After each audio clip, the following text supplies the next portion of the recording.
अस्सलामुअलैकुम, बोल न्यूज़ खुशामदीद। मैं हूं शर्जील अरशद और मैं हूं गौहर इशरत। हेडलाइंस अपनी जानी बुलेटिन का आगाज करेंगे अहम खबर के साथ। पाकिस्तान से शिकस्त के बाद भारत को एक और बड़ा धचका पहुंच चुका है। चीन ने कह दिया कि अरुणाचल प्रदेश के 15 मकामात चीन का टूट अंग है और इस खत्ते का नाम जिंगनान भी रख दिया गया। चीन की वजारत खारजा की जानिब से जारी बयान में कहा गया है कि जिंगनान तारीखी, जोग्राफियाई और इंतजामी एतबार से चीन का हिस्सा है। इन मकामात को चीनी नाम देना हमारे अंदरूनी मामलात में शामिल है। एक महाज पर पाकिस्तान से हदीमत के बाद दूसरी तरफ से भारत के लिए एक और धचका। चीन की हुकूमत ने जिंगनान को अपना अटूट अंग करार दे दिया। चीन की वजारत खारजा की जानिब से जारी बयान में कहा गया है कि जिंगनान तारीखी, जोग्राफियाई और इंतजामी एतबार से चीन का हिस्सा है। इन मकामात को चीनी नाम देना हमारे अंदरूनी मामलात में शामिल है। ये इक़दाम चीन के खुद मुख्तार इंतजामी दायरे अख्तियार के तहत किया गया है। ऐसा करने का मकसद खित्ते में तारीखी और सकाफती शनाख्त को उजागर करना है। जिंगनान का नाम सुनकर गोदी मीडिया की चीखें निकल गयी। भारत जिंगनान को अरुणाचल प्रदेश के नाम से अपना हिस्सा करार देता है, जबकि चीन इसे जनूबी तिब्बत का इलाका तस्वुर करता है। दोनों ममालिक के दरमियान इस मसले पर पहले से कशीदगी चली आ रही है। मोदी हुकूमत ने खित्ते के हर मुल्क के साथ तनाज़ा खड़ा करके साबित किया है कि भारतीय हुकूमत खित्ते के अमन की दुश्मन है।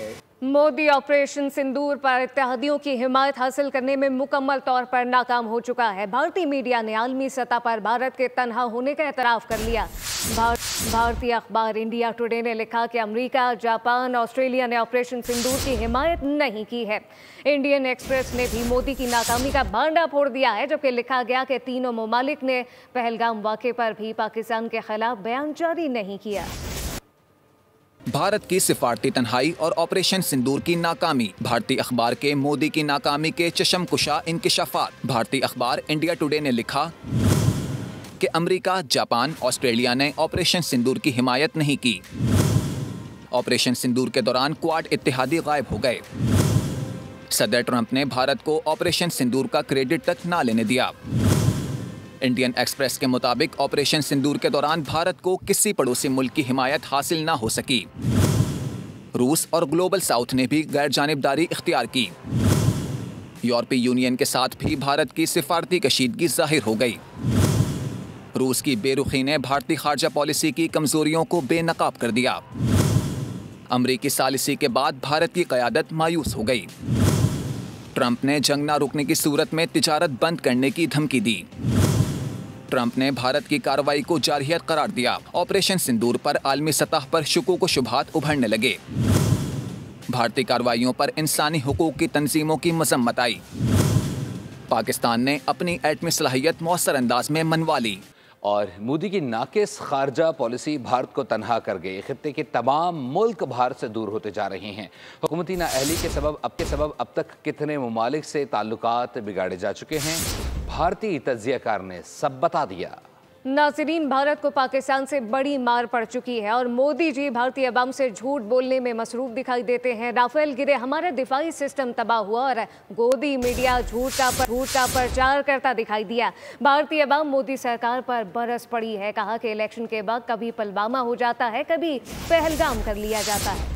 और सफारती महाज पर भारत को बड़ा धचका। वर्ल्ड बैंक का सिंतास मुआहदे पर वाज़ेह मौक़िफ़ सामने आ गया है। वर्ल्ड बैंक ने कहा है कि सिंतास मुआहदा एकतरफ़ा तौर पर मुअत्तल नहीं किया जा सकता। वर्ल्ड बैंक के सदर अजय बंगा ने CNBC को इंटरव्यू देते हुए कहा है कि मुआहदे को एकतरफ़ा तौर पर मुअत्तल करने की कोशिश शामिल नहीं। मुआहदा दोनों फ़रीक़ैन की मर्ज़ी से ख़त्म या तरमीम की जा सकती है। मुआहदे में आलमी बैंक का किरदार बुनियादी तौर पर सहूलतकार का है। पानी हमारी रेड लाइन है, हर कीमत पर इसका दिफा करना जानते हैं। पानी बंद कराने का सोचा तो फिर खून और पानी इकट्ठा नहीं बहेगा। वज़ीर-ए-आज़म शहबाज शरीफ ने भारत को 2 टोक पैगाम दे दिया है। पसरूर छावनी के दौरे के मौके पर अफसरान और जवानों से खिताब किया। मोदी को पेशकश की कि आएँ कश्मीर के मसले पर मुज़ाकरात करें, खित्ते को अमन का गहवारा बनाएं। वाज़े किया गया कि पाकिस्तान अमन का दाई है, लेकिन इसे हमारी कमज़ोरी ना समझा जाए। हम जंग और मुज़ाकरात दोनों के लिए तैयार हैं। आपने हमारा पानी बंद करने का सोचा भी तो फिर वो रेड लाइन है, फिर वाकई खून और पानी फिर इकट्ठा नहीं बहेगा। पाकिस्तान अमन चाहता है, हम अमन के दाई हैं, हम इस खत्ते में अमन चाहते हैं। हमारी इस अमन की ख्वाहिश को कभी कमजोरी मत समझना। कश्मीर का जो डिस्प्यूटेड जो इशू है उसको अक़वाम मुत्तहिदा की करारदादों के मुताबिक आए हल करें। लेकिन अगर आप ये समझते हैं कि आप इस इलाके के थानेदार थे, थानेदारी उसका जो झूठा फसाद था वो पाश होके वो तबाह हो चुका है। और उसको घुमंड था, गरूर था, उस घुमंड और गरूर को अल्लाह ताला के फजल करम से आपने खाक में मिला। जमीन पर जिस तरह आपने दुश्मन को उनके ठिकानों को बर्बाद किया, इस जंग में आपने साबित कर दिया रवायती जंग में भी बहुत तवाना है और उसका बेहतरीन मुकाबला कर सकते हैं। और 24 करोड़ आवाम की तरफ से आपको मुबारकबाद पेश करने आया हूँ। फतह 1 और 2 मिसाइल सिस्टम से पठानकोट को टारगेट करने की वीडियो मंजर आम पर आ गई है। पाक फौज के मिसाइल सिस्टम ने भारत की अहम तंसीबात को राख का ढेर बना दिया। पाकिस्तान की जानिब से पठानकोट एयरबेस पर कामयाब मिसाइल हमले किए गए। मिसाइल ने दुश्मन की अहम तंसीबात को इंतहाई दुरुस्ती के साथ निशाना बनाया। 10 मई का दिन भारतीय तारीख में हमेशा याद रखा जाएगा। पाकिस्तान ने फतह मिसाइल के जरिए भारतीय मिलिट्री तंसीबात को भारी नुकसान भी पहुँचाया। मादा खुसूसी बोल न्यूज़ सलमान अमान से इससे मुतालिक मज़ीद तफसीलात जान लेते हैं। सलमान, अपडेट कीजिएगा। वीडियोज जो हैं वो एक एक करके मंजर आम पर आ रही है और आप देख सकते हैं कि ऑपरेशन बुनियानुल मरसूस के दौरान किस तरह का पाकिस्तानी फोर्सेस का, पाकिस्तानी जवानों का और खासतौर पर जो मिसाइल सिस्टम के ऊपर लोग तैनात थे, मुतय्यन थे, उनका क्या जज्बा था वो आप देख सकते हैं बखूबी कि किस तरह से उन्होंने नाम ले लेकर मिसाइल फायर किए, किस तरह से उन्होंने भारत को निशाना बनाया, किस तरह से उन्होंने पठानकोट जैसे जो एक मजबूत तरीन और एक बहुत इंपॉर्टेंट एयरबेस है इंडियन एयरफोर्स का, उसको निशाना बनाया। और फतेह सीरीज के मिसाइल्स ने भी पूरी दुनिया के अंदर धूम मचा दी है। फतेह 1 हो, फतेह 2 हो, अपनी एक डिफरेंट लॉन्ग रेंजेस के साथ अपनी एक 120 किलोमीटर तक मार करता है। फतेह 1 की अगर हम बात करें तो ये दोनों मिसाइल जो है पाकिस्तान के आर्सेनल के अंदर बहुत ज्यादा इंपॉर्टेंट हैं और उन्होंने बहुत ज्यादा अहम रोल प्ले किया है ऑपरेशन बुनियानुल मरसूस के दौरान। दोनों जो हैं वो जबरदस्त मैन्यूवरेबिलिटी की सलाहियत रखते हैं और इसके साथ साथ जो इनका एडवांस नेविगेशन सिस्टम है और एनहांस टेक्नोलॉजी है, एक्यूरेसी है, पिन पॉइंट एक्यूरेसी के साथ अपने अहदाफ को निशाना बनाने की सलाहियत रखते हैं और उन्होंने ठीक ठाक नुकसान पहुंचाया है भारत में जहां जहां भी इन मिसाइल्स को फायर किया गया है। यही वजह है। बहुत शुक्रिया सलमान अपडेट करने के लिए। वज़ीर आला पंजाब मरीम नवाज का लाहौर में तकरीब से खिताब, कहा कि कौम ने सीसा पिलाई दीवार की तरह मुल्की सलामती में अपना हिस्सा डाला। पाकिस्तान का हमारी रेड लाइन है। पाक फौज ने ऑपरेशन बुनियानुल मरसूस में भारत को शिकस्त से दोचार किया। मरीम नवाज ने कहा कि नफरत की सियासत ने इस मुल्क को कुछ नहीं दिया। नफरत की सियासत ख़त्म हुई तो मुल्क आज तरक्की कर रहा है। तमाम सियासी क़यादत के लिए पाकिस्तान रेड लाइन होनी चाहिए। मुल्क की खातिर ज़ाती अना कुर्बान करना होगी। पाक अफवाज जिंदाबाद, पाकिस्तान जिंदाबाद। हमारी पूरी कौम ने, चाहे वो बुज़ुर्ग हों, नौजवान हों, ख़वातीन हों, बच्चे हों, जिस तरह पूरी कौम ने वाकई एक सीसा पिलाई हुई दीवार की तरह इस मुल्क की सलामती में अपना हिस्सा डाला। अफवाज पाकिस्तान की जो सपोर्ट थी उसमें उन्होंने अपना हिस्सा डाला।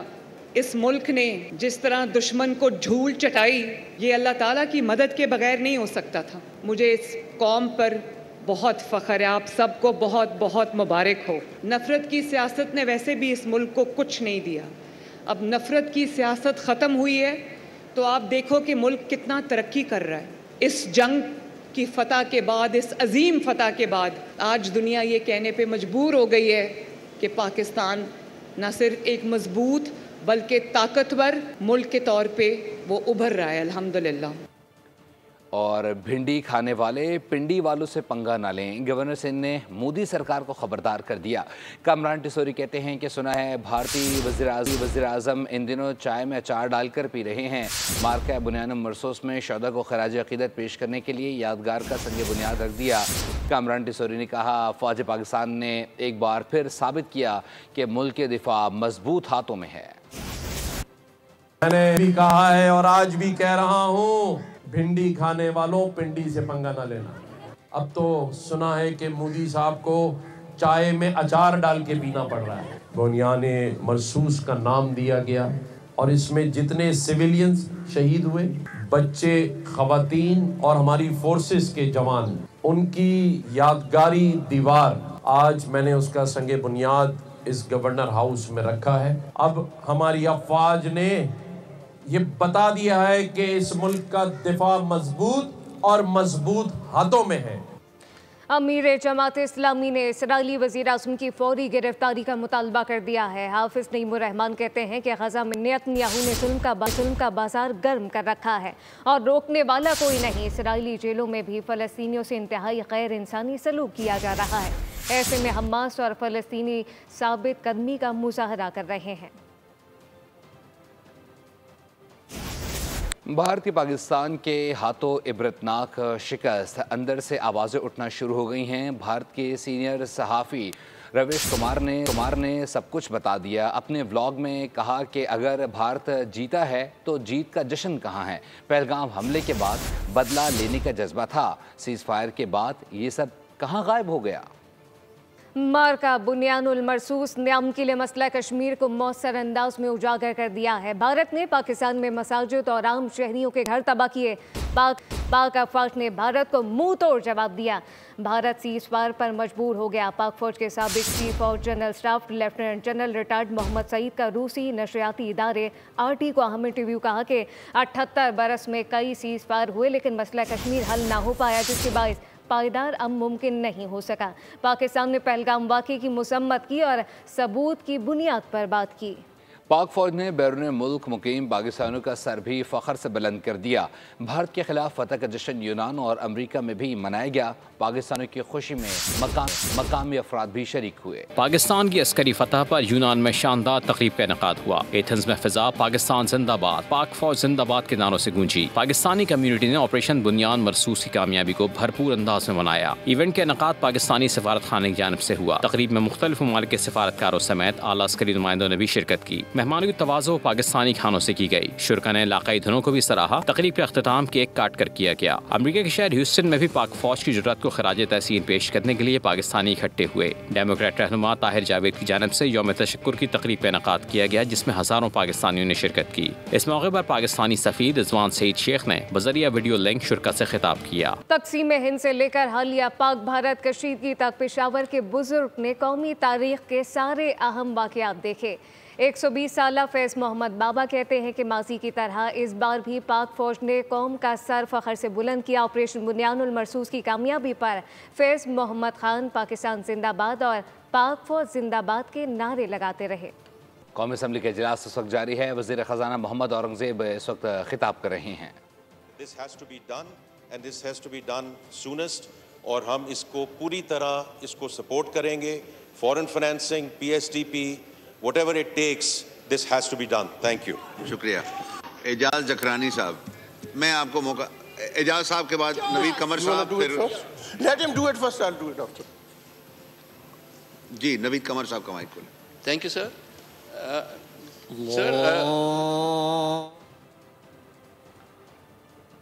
कौमी असम्बली का इजलास इस वक्त जारी है और अभी आपको बताएं कि मार्का बुनियानुल मरसूस की कामयाबी पर मुल्क भर में जश्न का समा है। भावलपुर के शहरियों ने अफवाज पाकिस्तान को खराज तहसीन पेश करने और इजहार यकजहती के लिए रैली निकाली। शहरियों की बड़ी तादाद फौजी जवानों के इस्तकबाल के लिए सड़कों पर उमड़ आई। भारतीय जारहियत का मुंह तोड़ जवाब देने पर अवाम का जज्बा दीदनी था। शहरियों ने जवानों पर गुलबाशी की और पाक फौज जिंदाबाद के नारे लगाए। भावलपुर के शहरियों का कहना था कि पाक फौज ने वतन का दिफा करके पूरी कौम का सर फख्र से बुलंद कर दिया। हाल में मुस्लिम इंस्टीट्यूट की जानिब से दरबार सुल्तान बाहू पर खिराज तहसीन पेश किया गया। राफेल को तबाह और भारत को शर्मसार करने वाले तैयारे J-10C का ह्यूमन मॉडल बनाया गया। चाइना, तुर्की, अजरबैजान और सऊदी अरब समेत पाकिस्तान का साथ देने वाले तमाम ममालिक का शुक्रिया अदा किया गया। और के इलेक्ट्रिक बद से बदतर की जानिब गामजन है। लोड शेडिंग से मुस्तस्ना इलाकों को भी बिजली बंद करना शुरू कर दिया है, जबकि कई इलाकों में बंदिश का दौरानिया 10 घंटों तक जा पहुंचा है। एलानिया और गैर एलानिया लोड शेडिंग पानी की किल्लत का सबब भी बन रहा है। अपडेट कर रहे हैं कि इलेक्ट्रिक की लोड शेडिंग की वजह से लोग शदीद अजियत में मुब्तला हैं। के इलेक्ट्रिक कराची को तारीकी में डुबोने लगी। कारकर्दगी बेहतर होने के बजाय अबतर हो गई। 100 100% बिलिंग वाले इलाके भी लोड शेडिंग की जद में आ गए। दूसरी जानिब लोड शेडिंग का अजाब सहते इलाकों में बंदिश का दौरानिया बढ़ा दिया गया। फेयर मार्केट में अचानक 10 घंटे बिजली गायब रहती है। शदीद गर्मी और हब्स के बाद बदतरीन लोड शेडिंग ने इलाका मकीनों की चीखें निकाल दी। खवातीन, बच्चे और बूढ़े अफराद शदीद कोफ का शिकार हैं, जबकि कारोबार का भट्टा भी बैठ चुका है। बिजली की लोड शेडिंग के साथ पानी का बहरान भी इलाका मकीनों को अजियत से दो चार कर रहा है। शहरियों का कहना है शिकायत कर करके थक गए, मगर के इलेक्ट्रिक हुक्काम के कानों पर जूं नहीं रेंगती। वजीर सेहत मुस्तफा कमाल सेमिनार से खिताब कर रहे हैं। Be looking into those areas if it comes to me and have been put before me, and I would assure you that anything can be done from my jurisdiction. It all will be done.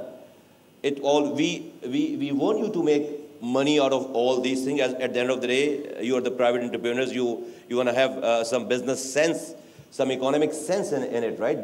That's then only this whole thing will grow up. But at the end of the day, as a nation, as a country, as a state, definitely we would be the beneficiary out of all your activities. We are a nation, normally we don't do things when we... वफाकी वज़ीर सेहत मुस्तफा कमाल का seminar से खिताब जारी है। Studio से फिर वक्त के लिए इतना ही। मज़ीद खबरों और अपडेट्स के लिए विजिट कीजिए हमारी वेबसाइट bolnews.com। आप देखते रहिए बोल न्यूज़।